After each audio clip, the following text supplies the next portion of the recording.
The Jamaica Football Federation has announced that it is providing a financial cushion in excess of $6 million to its stakeholders in light of the economic impact of the COVID-19 pandemic which it's having on the sport.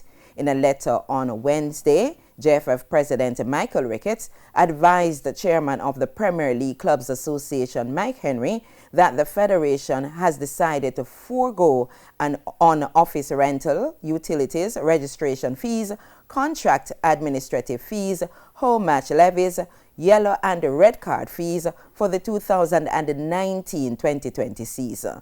The JFF says it hopes that foregoing the financial obligations will improve the cash flow in order to meet budgetary obligations. Last week, the PLCA advised the clubs that they should pay at least 50% of salaries to players, coaches, and other support staff.